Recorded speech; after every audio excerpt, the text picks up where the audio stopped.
Hi there, and welcome to The Daily Gardener, an almanac of garden history, literature, and small botanical joys. I'm Jennifer Ebling, and today is January 23rd. January is a month that strips things back. The garden shows us structure instead of spectacle, paths without flowers, trees without leaves, design without distraction.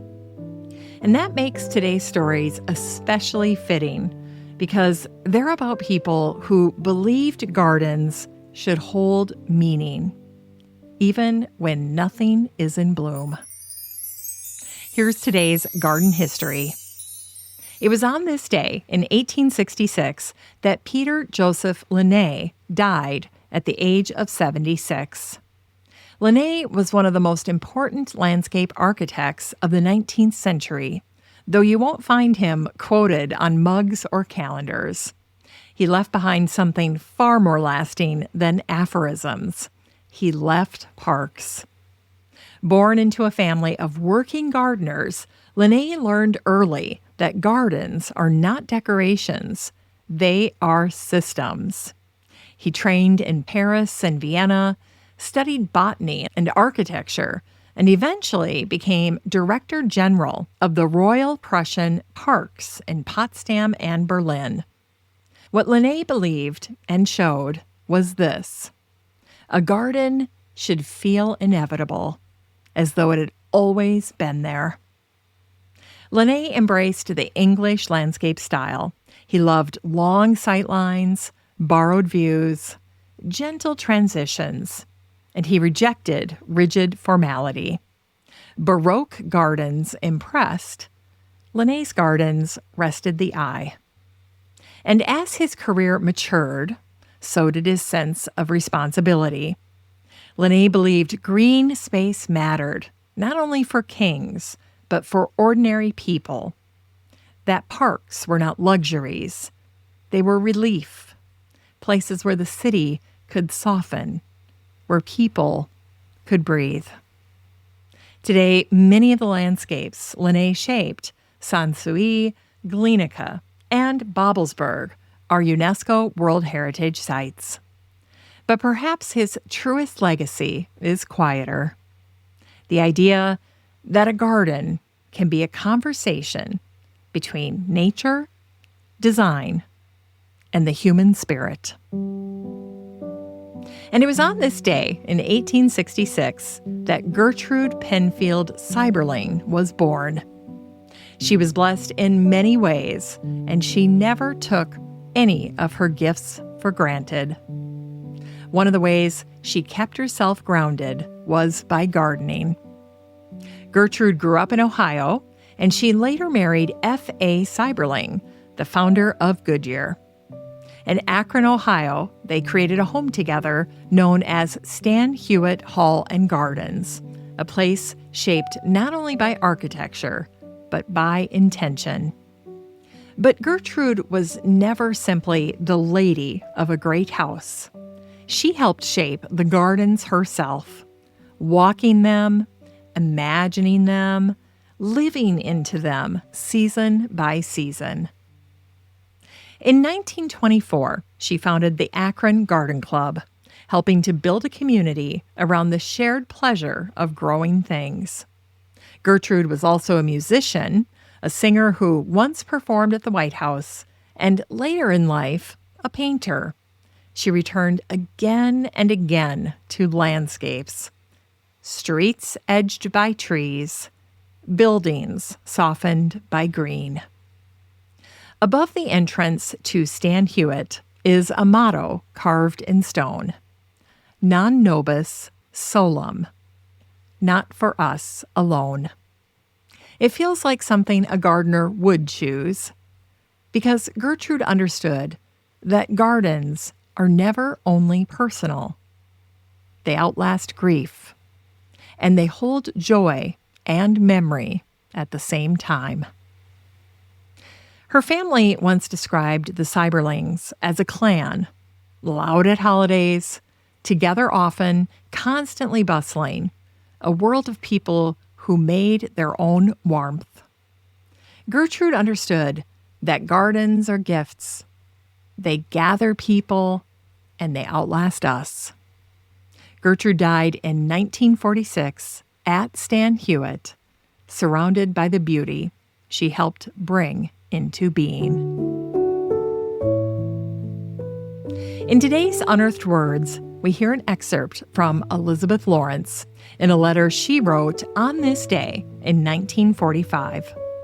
It was the heart of winter, and Elizabeth's salutation sets the scene simply.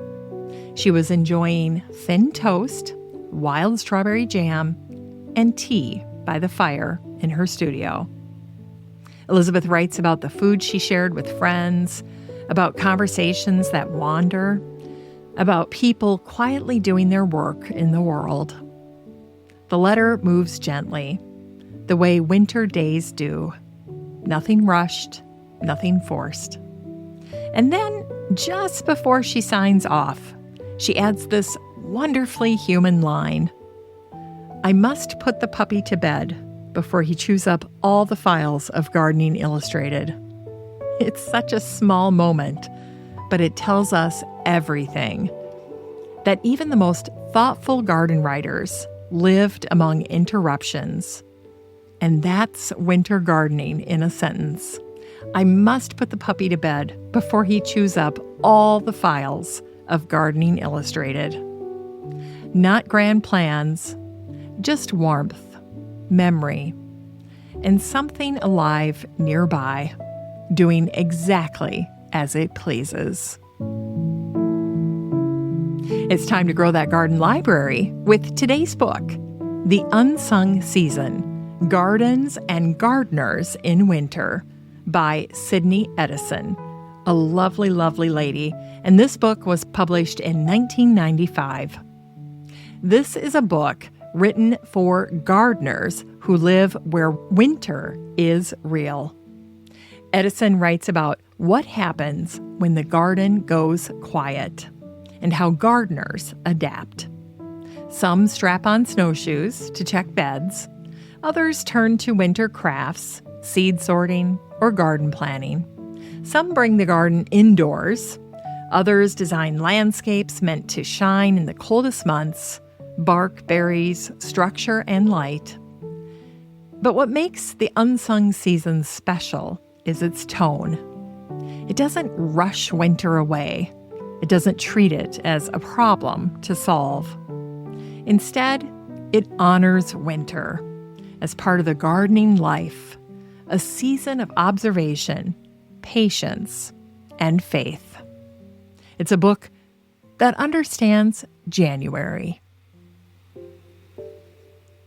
And finally, here's something sweet to ignite the little botanic spark in your heart. It was on this day in 1940 that news of a garden lecture appeared in the San Bernardino County Sun. The speaker was Ken Nakazawa, a professor at the University of Southern California and a writer deeply attuned to cultural meaning.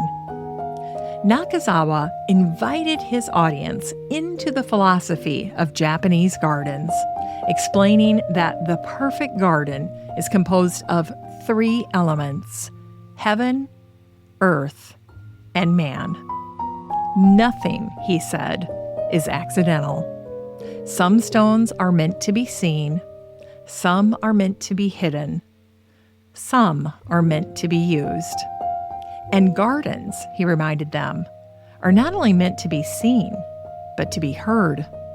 Water moving, wind in trees, birds arriving like punctuation. What makes this moment especially tender is what came later in Nakazawa's life.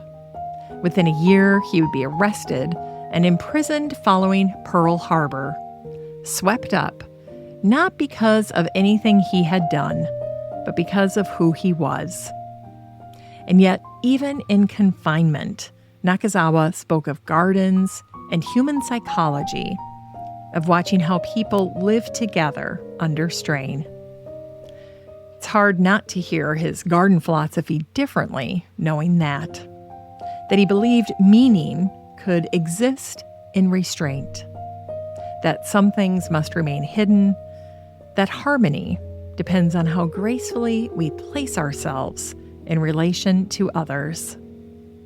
In January, when gardens are mostly shape and silence, that feels like a lesson worth keeping. January teaches us to notice structure, what remains when ornament falls away, paths, edges, the quiet work beneath the surface. Thanks for spending a little of this winter day with the Daily Gardener. And remember, for a happy, healthy life, garden every day.